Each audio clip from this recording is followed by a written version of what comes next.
Then he steps on it and is driving so fast, and then he's like, no, I'm asking you why you can't be my girlfriend, because are you dating someone? Are you seeing someone? I'm like, no, I'm not seeing someone. Then he's driving so fast. I'm like, please, stop. Don't, please, you're scaring me. He's like, no, because it doesn't make sense. I asked you to be my girlfriend and you are not accepting. Like, what is the problem? Do you have a boyfriend? Just tell me. And I'm just defeated at this point, to be honest. I'm just like, please stop. Then he reduces, and it's back to silence. Ghetto story. This also been a hell through the fire. Hi guys, I hope you're doing fantastic. It's Kamoengo here with another story time, and in this video I'm going to tell you a story about the time a guy threatened to kill me, or rather threatened to flip the car because I refused to be his girlfriend. Anyway, in order for this story to make sense, I'm going to give you a backstory of how I ended up in that situation.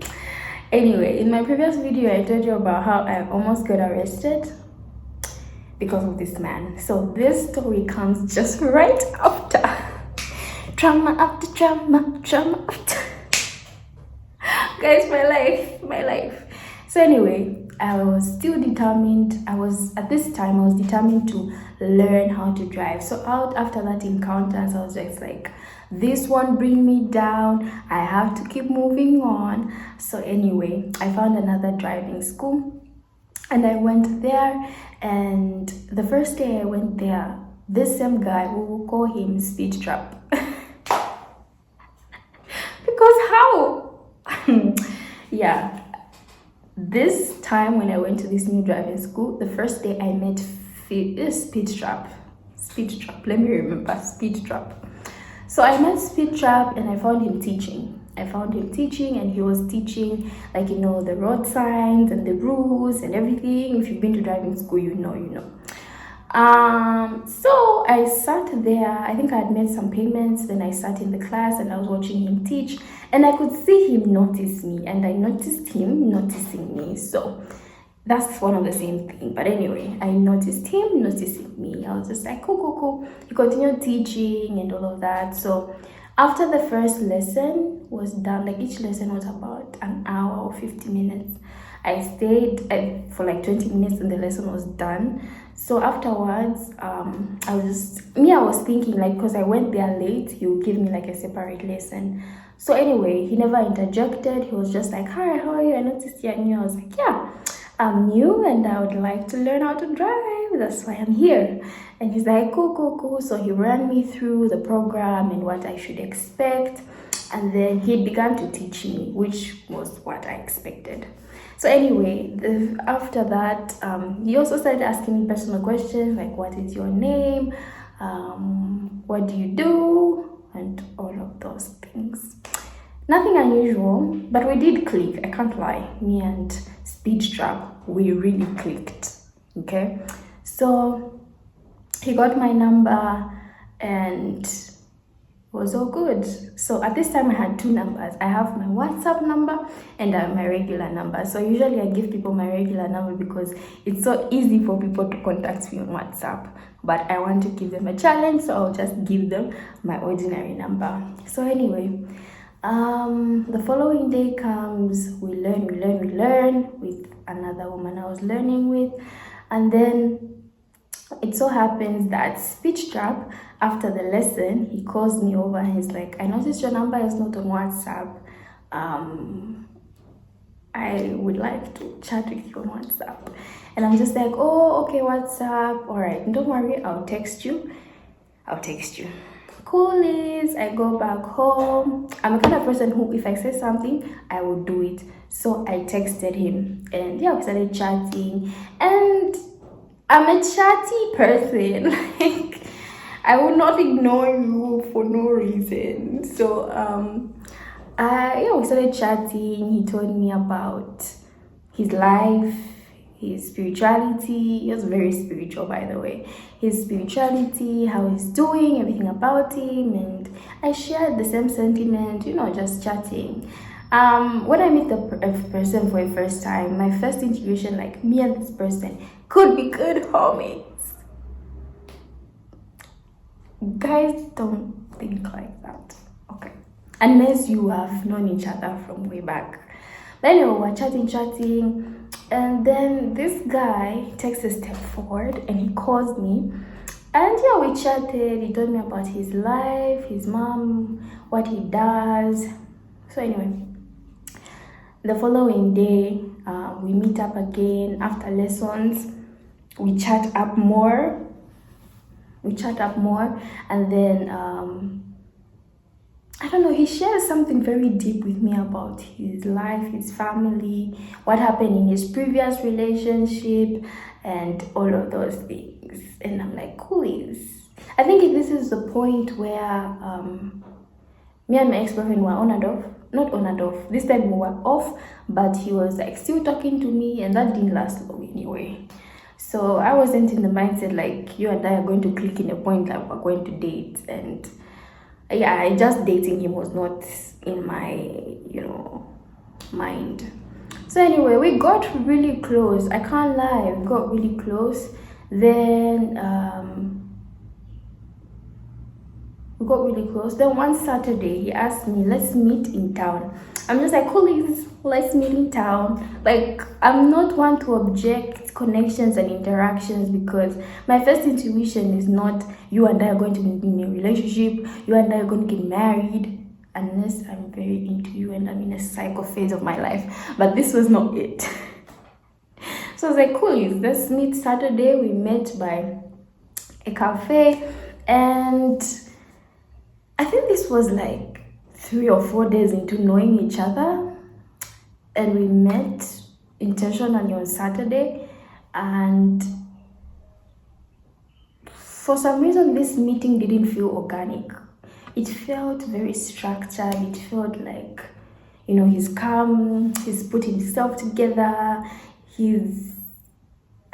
so I'm just like, okay, but I felt the vibe change, like, you can feel it when energy is off. So they were chatting, blah blah blah blah. He tells me about his family, and one more time he tells me about his ambitions in life. He tells me about his dating goals. He tells me about just things to update me on himself and all of that. And I'm just like, I don't have anything much to tell you. So I was quiet most of the time, and he was talking most of the time. And then so he starts to tell me about how he feels I'm a great person, we have a great connection, and he's happy with our interactions, and he thinks me and him can take a step further and get to know each other. At this point, I'm drawn back. Because yes, we do have a great interaction. You and I, when we chat, it's coolies, it's great, I love it, I smile, I laugh, I feel great. You are not wrong, but also, how are we, in this deep? I'm also wondering. But anyway, he shares his sentiments, and he's telling me he's ready to be in a committed relationship. Would I be willing to do that with him? At this point, when he's talking, I'm just like, no, actually, I just wasn't in a space to enter another relationship, because I'm still dealing with my ex-boyfriend. And not only that, I'm just not into him. I can't lie, I wasn't into him, and it's too early. It's too early. And I'm just going to share this in this video. Girls don't observe guys the way guys observe girls. So he might, I'm hungry. He might have been seeing me, observing me if I am a potential client, potential girlfriend, or something like that. I wasn't analyzing him. So to me, I was drawn back, because I don't know you. How are we gonna enter into a committed relationship when I do not know you? And that's one of the factors. I told him, we met like Monday or Tuesday or Wednesday, and this is Saturday, and you're asking me to be your girlfriend. I think even if I were to consider it, I would need more time to think about it, but also the space that I'm in, I don't think you and I can be in a relationship. And let me tell you, when sharing these words, I noticed his countenance changed, his energy changed. He was so down. And I understand, as someone who's been rejected as someone who's been rejected before, I genuinely like do understand. Like, I understand it's hard. It's really, really hard to be rejected. So I was just like, but there is nothing we can do. I'm not going to fake emotions. Yeah, I'm not going to fake emotions. You know what? This story, it gets wild. I've just remembered now what happened in the future. So anyway, that happens, and he's like really disappointed, but he composes himself, and yeah, the conversation is done. And I'm just like, anyway, I'm going home. And he's like, do you have money for transport? I'm like, yeah, I do have money for transport. So anyway, he's like, okay, the least I can do is escort you to the bus station. I was like, okay. He escorted me. I got on, and it was just awkward. It was so awkward. And yeah, I went home. And yeah, the chatting reduced. We started to become more professional. And then he had to, another instructor took me over. That saved my life. Another instructor, the owner of the company, took me over to actually teach me how to drive in roads. And I'm grateful because that man was professional. I loved being taught by him. I would recommend him if you ever need a driver. If you never need someone to teach you how to drive and you're in Solwezi, Northwestern Province, I have a plug for you. So anyway, yeah. Fast forward, I learned how to drive. Now I have to learn how to do the cones. So he takes me up with the cones. Right? He takes me up with the cones. And he was distant and cold, which me I understand, but it's not, it's fine. It's fine. Anyway, he's teaching me. So anyway, this particular day, I head to the office, so then we go to the site of the cones. Guys, the traumatic things I've been through. I go to the office, he's like, okay, cool, let's go. I get in the car, silence. And I know what the silence is about. This is awkward. So then silence. And he breaks the silence. He's like, so why can't you be my girlfriend? And I'm like, I told you before that I'm asking you, why can't you be my girlfriend? We talked up. No. When he steps on it and is driving so fast, and then he's like, no, I'm asking you why you can't be my girlfriend, because are you dating someone? Are you seeing someone? I'm like, no, I'm not seeing someone. Then he's driving so fast. I'm like, please, stop. Don't, please, you're scaring me. He's like, no, because it doesn't make sense. I asked you to be my girlfriend and you are not accepting. Like, what is the problem? Do you have a boyfriend? Just tell me. And I'm just defeated at this point, to be honest. I'm just like, please, stop. Then he reduces. And it's back to silence. I look back and I feel bad for that little girl, because it was like, what, 15 seconds of the worst thing that has ever happened to me. Oh my god. But we got to the cons, and this nigga acts like nothing happened. I'm still there, like, I'm just here to learn the cons, like, okay, but he traumatizes me for life. And I should have told he's the owner of the company. Now looking back, I should have told him, because there were moments of him being extremely cold, extremely mean, and also moments of this same anger and rage. And I was there for business. I was paying them. It was their job to give me a service. And this emotional rage, up and down thing was not necessary. But anyway, fast forward,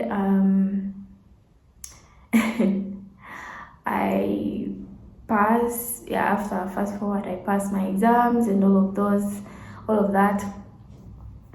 I actually go to the office, so I meet this girl, and I think I'd seen her 1 or 2 times, and I'm like, coolies. But anyway, I had an inkling about her, like there was something about her, but I just ignored it.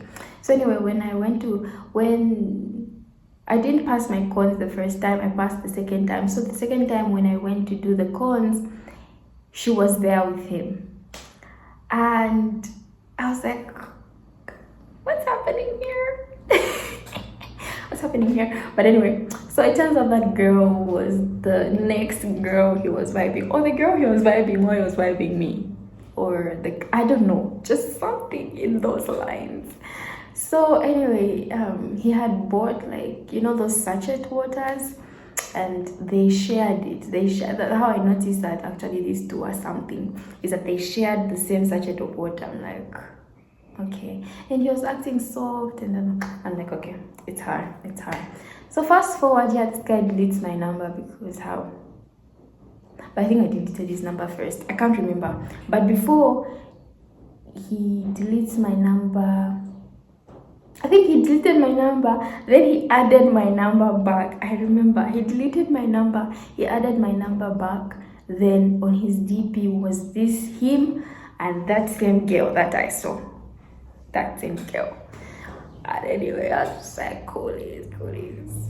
I think the situation started out the same as me. She was a client who turned into his girlfriend, and I was like, wow. I think it really messed me up in my mind because I'm just like, I was just being introduced to the world, you know, being in university in another country, being shielded. When I was in Ukraine, university was just about church. The people there were very well constructed. It wasn't anything crazy. Then I come back to Zambia and it's a crazy world. I really went through it, guys. I really did. So anyway, he tried to text me later on, but I think I never responded or something like that. I'm not sure. I've changed phones. I don't even have receipts for this whole story, but that's how that story goes on with a guy who he almost killed me because how fast he was driving, his rage, his anger, how he was shouting at me, and I was just like, we've all been rejected before, like, please. Okay, so that's how traumatic that experience is. I've had many more experiences with people in power, and I'll share another one in the next video. Love you. Bye.